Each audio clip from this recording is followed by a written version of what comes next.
All right, so this little hydraulic lift is just fantastic.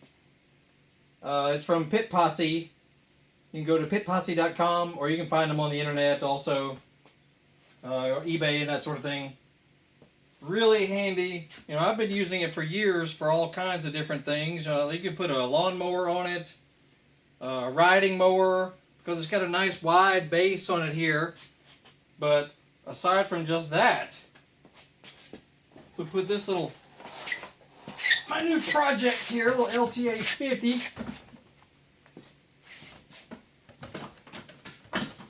Put her up on there. Now, lift it up in the air. Right? You can lift it up to, shoot, you know, way up here.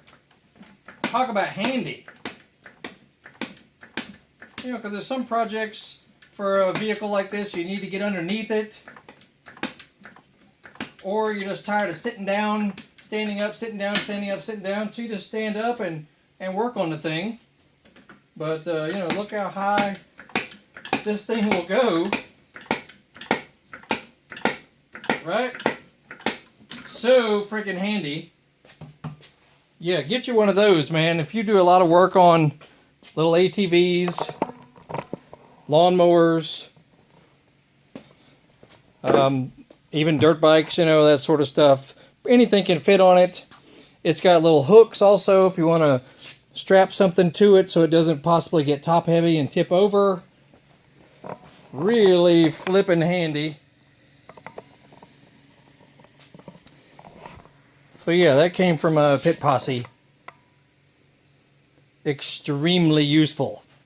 But yeah, look how clean this baby is now. It was filthy when I first got it. Anyway, I got another video on that. I'm gonna just do a nice little freshening up of this little thing here. You know, some other things that I like to use. This little cart here is fantastic to keep you from having to run back and forth to your toolbox. You know, you can put all the standard tools you're going to be using on a particular project. That way you got everything right where you need it. Roll it over to you, roll it out of the way. You know, very handy.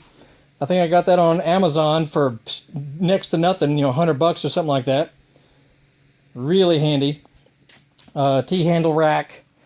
This comes from Pit Posse also. In fact, all these little T-handles is what I like to use. Especially for, you know, for dirt bikes and ATVs. They're just very handy. Anywho, we're going to do a little, you know, stuff here. Got a new carburetor for it. New throttle cable I'm going to put on it. I'm going to put a new cylinder, new piston, basically redo the top end.